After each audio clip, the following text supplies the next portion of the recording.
నమస్తే, welcome to Leo news.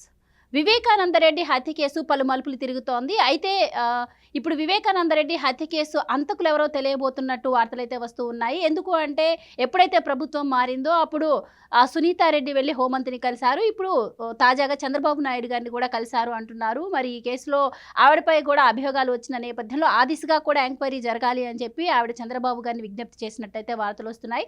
So Chandrababu గారు కూడా హామీ ఇచ్చారు అంటున్నారు. అసలు వివేకానందరెడ్డి హత్య కేసు గురించి మరి సునీతారెడ్డి గారు ఎలాంటి కంప్లైంట్ చంద్రబాబు గారికి ఇవ్వటం జరిగింది? మరి ఈ కేసు అయితే చాలా మంది పేర్లు ఇప్పటి వరకు వినిపించాయి, చాలా అరెస్టులు కూడా జరిగాయి. మరి ఈ కేసు ఏ మలుపు తిరగబోతుంది, ఎప్పుడు దీన్ని ఏపీ ప్రభుత్వం ఛేదించగలుగుతుంది? ఇలాంటి విషయాలన్నీ తెలుసుకుందాం. మనతో పాటు ఉన్నారు సీనియర్ పొలిటికల్ జర్నలిస్ట్ సత్యమూర్తి గారు.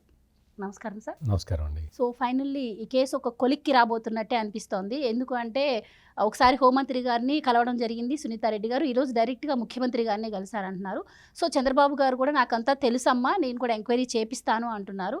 ఒకానొక సందర్భంలో ఈవెన్ చంద్రబాబు గారు కూడా దీని మీద అభియోగం ఎదుర్కొన్నారు. సో ఏంటి సార్ మరి ఈ ఎంక్వైరీ ఎలా చేయబోతుంది? అండ్ ముఖ్యంగా ఈ కేసులో వివేక పిఏ ఎవరైతే ఉన్నారో ఆయన కూడా సునీతారెడ్డి మీద కేసు పెట్టారు. సో ఆ కేసులో నిజానిజాలేంటో కూడా కనుక్కోవాలి అని చెప్పి సునీతారెడ్డి చంద్రబాబు గారిని అడిగారు అంటున్నారు. ఓవరాల్గా ఈ కేసు మూమెంట్ గురించి మీరేం చెప్తారు? మీరు ఇంట్రడక్షన్లో ఒక చిన్న తప్పు చెప్పారు. ఏంటి అంటే ఈ కేసులో దోషులు ఎవరో తేలాలి అన్నారు. ఈ కేసులో దోషులు ఎవరో పులివెందుల, ఉమ్మడి కడప జిల్లా అందరికీ తెలుసు. ఇప్పుడు జరగాల్సింది ఏంటి అంటే ఈ కల్ప్రిట్స్ని ఎస్టాబ్లిష్ చేయాలి. సిబిఐ ఇంతకాలం ప్రయత్నం చేస్తున్నది ఈ దోషుల్ని, వీళ్ళు చేసిన నేరం చేసిన ఆ విధానాన్ని ఎస్టాబ్లిష్ చేయటానికే ప్రయత్నం చేస్తున్నారు. దోషులు ఎవరో అందరికీ తెలుసు. కడప ప్రజలకే కాదు, మొత్తం ఆంధ్రప్రదేశే కాదు, దేశవ్యాప్తంగా అందరికీ తెలుసు ఎవరు చంపించారో. ఇప్పుడు ఎస్టాబ్లిష్ చేయాలి. ఆ ఎస్టాబ్లిష్ చేసే క్రమంలో సిబిఐ అధికారి రామ్ సింగ్ మీద ఈ జగన్మోహన్ రెడ్డి అప్పుడు ముఖ్యమంత్రిగా వెలగబెట్టాడు కదా, ఈ జగన్మోహన్ రెడ్డి ఏం చేశాడంటే మొత్తం తప్పుడు కేసులు పెట్టించాడు. అసలు సిబిఐ ఆఫీసర్ మీద కేసులు పెట్టాలి అన్న ఆలోచన మనకు వచ్చింది అంటే మనం ఎంత పెద్ద క్రిమినల్సో అర్థం చేసుకోవచ్చు. అంటే ఎంతో పెద్ద క్రిమినల్ అయితే తప్ప, అంటే నీ చేతుల్లో అధికారం ఉంది కదా అని సిబిఐ ఆఫీసర్ మీదే కేసు పెడతావా? పెట్టారు. రామ్ సింగ్ అంటే ఆయన సిబిఐ ఆఫీసరు, ఆయన అరెస్టు భయంతో అసలు నేను చెప్పేవన్నీ చెప్తూ ఉంటే మీకు గూస్ బంప్స్ వస్తాయి. అసలు సిబిఐ ఆఫీసర్ని చూస్తే మనకి భయం పుట్టాలి. అంటే మనకంటే మనకు కాదు, వాడెవడో ఆ మర్డర్ చేసిన వాడికి భయం పుట్టాలి కదా, అంతే కదా, సహజంగా అంతే కదా. ఆ మర్డర్ చేసిన వాడు భయపడకుండా ఆ సిబిఐ ఆఫీసర్ మీదే కేసు పెట్టించాడు అంటే ఇంకా మరి ఈ ఆంధ్రప్రదేశ్ ప్రజలు ఎంత పుణ్యం చేసుకున్నారో అటువంటి ముఖ్యమంత్రి అవతరించాడు.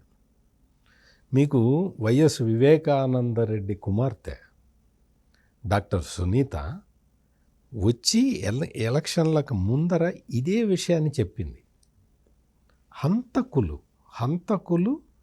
హంతకులని సపోర్ట్ చేస్తున్న వాళ్ళకి ఓటు వేయమాకండి దయచేసి ఆంధ్రప్రదేశ్ ప్రజలారా అని చేతులెత్తి దండం పెట్టి వేడుకుంది. వీళ్ళ దగ్గర బాగా డబ్బులు ఉన్నాయి, ధన బలం ఉంది, ధన మదం ఉంది. దానికి తోడు ఆంధ్రప్రదేశ్ ప్రజలందరూ అమాయకంగా ఓట్లేసి రాజ్యాధికారాన్ని కూడా అప్పగించారు. దాంతో ఇంకా వీళ్ళకి అడ్డు ఆపు లేకుండా అయిపోయింది.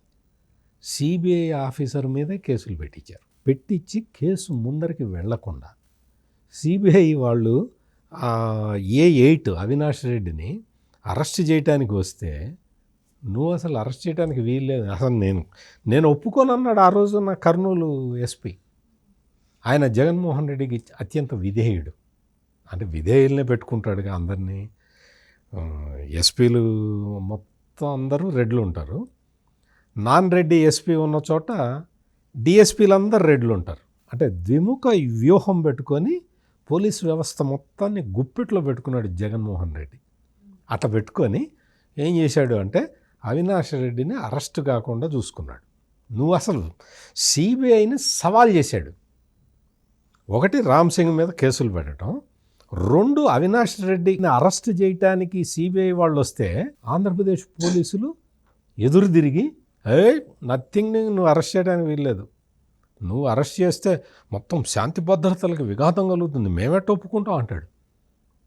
నువ్వు పోలీసువా బ్రోకర్వా? శాంతి భద్రతలు ఒక మర్డర్ కేసులో ఎక్యూజ్డ్ని అరెస్ట్ చేయడానికి సిబిఐ వస్తే నువ్వు సిబిఐకి సహకరించాలా, మర్డర్ ఎక్యూజ్డ్కి సహకరించాలా? ఏం పోలీసుల వ్యవస్థ ఇది? ఇటువంటి పోలీసు వ్యవస్థని ఆ రోజున ఈ ఘనమైన జగన్మోహన్ రెడ్డి గారు నడిపారు. ఇప్పుడు ఏంటి అంటే ఇప్పుడు కొంచెం ప్రభుత్వం మారింది. కూటమి ప్రభుత్వం అధికారంలోకి వచ్చిన తర్వాత కొన్ని కేసులు చాలా స్పీడప్ అవుతూ ఉన్నాయి, మనం చూస్తున్నాం కదా. కాదంబరి జత్వానీ కేసులో 3 ఐపీఎస్ని తీసి అవతల పడేశాడు చంద్రబాబు నాయుడు, తీసి అవతల పడేశాడు. అంతకుముందు 16 మంది సీనియర్ మోస్ట్ ఐపీఎస్ ఆఫీసర్లకి పోస్టింగ్లు ఇవ్వకుండా తీసి చెత్తపుట్టలో పడేశాడు. ఇప్పుడు ఇవన్నీ చూసిన తర్వాత వివేకానంద రెడ్డి కుమార్తె సునీతకి ఒక రకమైన అంటే ఒక కాన్ఫిడెన్స్ వచ్చినట్టుగా మనకు కనపడుతూ ఉన్నది. అందుకని ఇవాళ సీఎం చంద్రబాబు నాయుడిని కలిసి, అంటే మీకు ఇక్కడ ఇంకొక డౌట్ రావాలి. కేసు మరి Vivekananda Reddy murder case CBI take up చేసింది కదా, మరి ఇప్పుడు ముఖ్యమంత్రి చంద్రబాబు నాయుడు ఏం చేయగలుగుతాడు ఈ కేసులో అని మీకు డౌట్ వచ్చి ఉంటుంది. మీకు డౌట్ వస్తుంది కాబట్టి మీరు క్వశ్చన్ అడగక ముందరే నేనే చెప్తున్నా. ఇవన్నీ ఏంటి అంటే ఎవరైతే ఈ రామ్ సింగ్ మీద పెట్టిన కేసులన్నీ స్టేట్ పోలీసులు పెట్టారు ఒకటి. రెండోది ఏంటి అంటే ఈ వైఎస్ వివేకానందరెడ్డి పిఏ ఉన్నాడు కృష్ణారెడ్డి అని.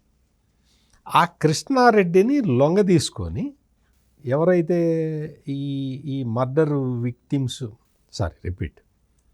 ఎవరైతే ఈ మర్డర్ కల్ప్రిట్స్ ఉన్నారో వీళ్ళు అతన్ని ఒక పావులాగా ఉపయోగించుకొని ఏం చేశారంటే సునీత మీద కేసు పెట్టించారు.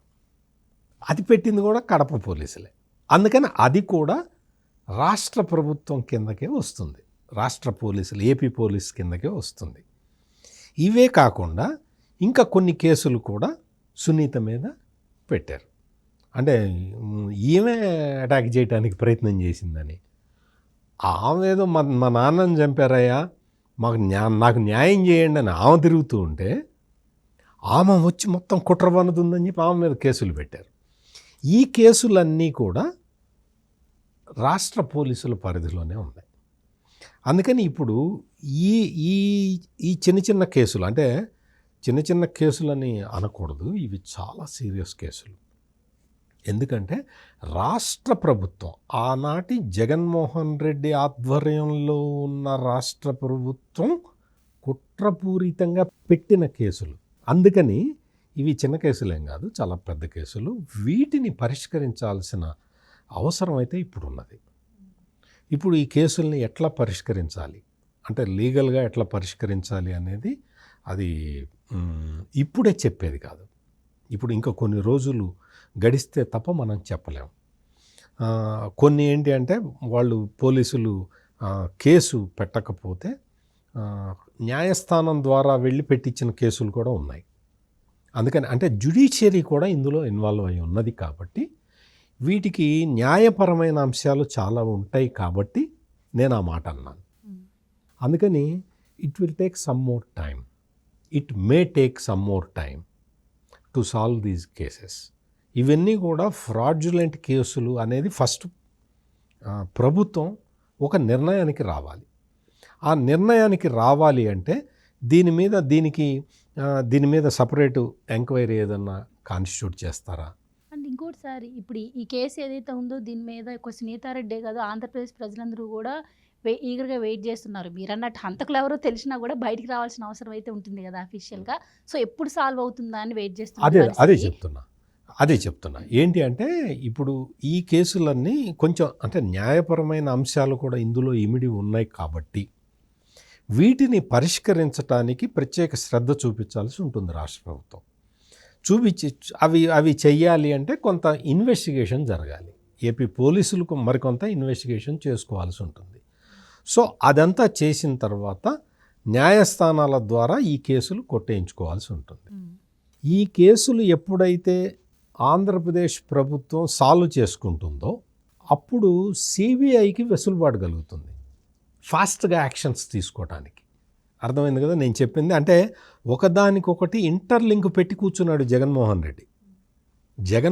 రెడ్డి తన అధికారాన్ని ఉపయోగించుకొని తన తాబేదారులైన ఐపీఎస్ అధికారులని ఉపయోగించుకొని తన చేతుల్లో అధికారం ఉంది కాబట్టి తన చేతుల్లో విపరీతంగా డబ్బులు ఉన్నాయి కాబట్టి ఒకదానికొకటి లింకులు పెట్టి కూర్చున్నాడు. మరి ఈ లింకులన్నింటినీ కూడా ఒక్కొక్కటి తెగ్గొట్టాలి.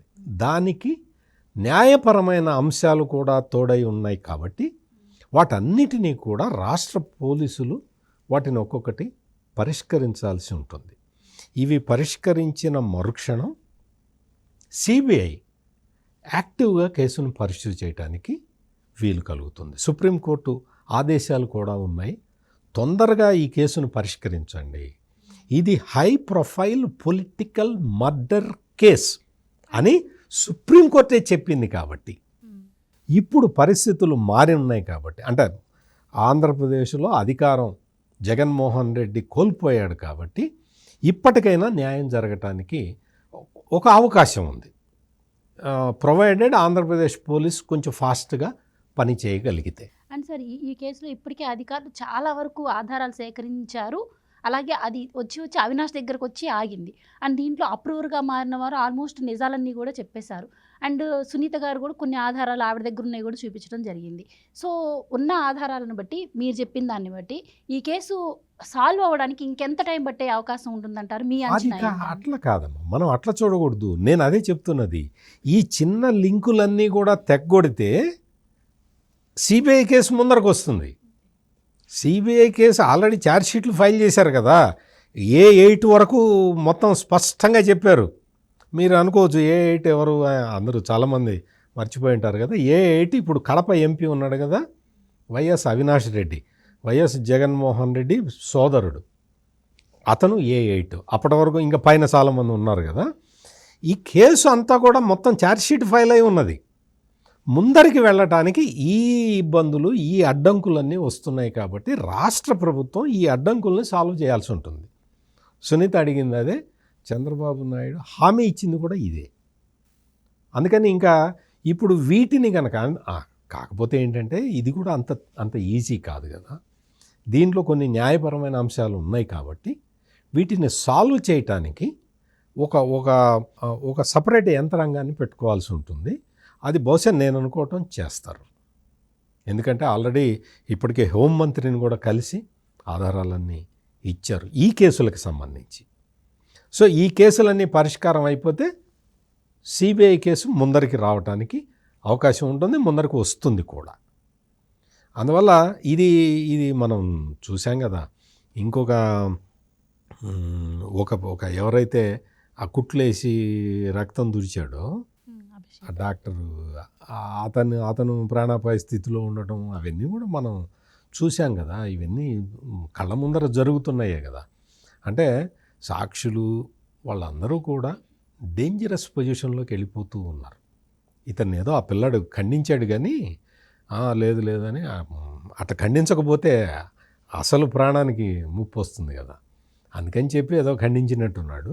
ఏదో మొత్తానికైతే చాలా జరుగుతూ ఉన్నాయి. అంటే ఈ కేసుకి మళ్ళీ అడ్డంకులు కల్పించడానికి జగన్మోహన్ రెడ్డి ఊరుకోడు, చాలా రకరకాల ప్రయత్నాలు చేస్తూనే ఉంటాడు. మనం అక్రమాస్తుల కేసులో కూడా చూసాం కదా, రకరకాల అడ్డుపుల్లలు అట్లా పుల్లలు వేస్తూ ఉంటాడు. ఆ కేసుని విచారణకు రాకుండా అడ్డుకుంటూ ఉంటాడు. అట్లాగే ఇది కూడా ఈ మొత్తం బద్దలు కొట్టాలి అంటే ఈ బద్దలు కొట్టాల్సిన అవసరం సీఎం చంద్రబాబు నాయుడు మీద కూడా ఉంది. ఎందుకు ఉన్నది, ఎట్లా ఉన్నది, ఆయనకేంటి సంబంధం అంటే ఆయన మీదే కదా రాసింది. నారాసుర రక్త చరిత్ర అని చెప్పి ఆయన ఏదో ఆ కొబ్బరి బొండాలను నరికే కత్తి పట్టుకొని ఆ కత్తికి రక్తం కారుతున్నట్టు వేసి ఆమె అంత గొడవ చేసింది కదా ఈ సాక్షి పేపరును సాక్షి మీడియా.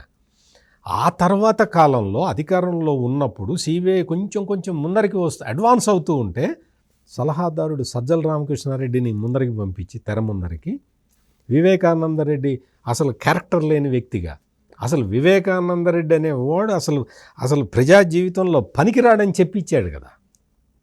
అంటే ఇవన్నీ కూడా అందుకనే సుప్రీంకోర్టు కూడా చెప్పింది ఇది హై ప్రొఫైల్ మర్డర్ కేసు అని. ఇప్పుడు సునీతారెడ్డికి ఇచ్చిన చంద్రబాబు నాయుడు హామీ ఇవ్వటం ఇవన్నీ చూస్తుంటే మాత్రం త్వరలోనే వైఎస్ వివేకానందరెడ్డి మర్డర్ కేసుకి లాజికల్ కంక్లూజన్ వస్తుంది అనుకోవచ్చు, ఖచ్చితంగా అనుకోవచ్చు. ఆ నమ్మకం మాత్రం చాలామందికి ఈ రోజున సీఎం చంద్రబాబు అష్యూరెన్స్ తోటి కలిగింది. Thank you so much. నమస్కారం అండి.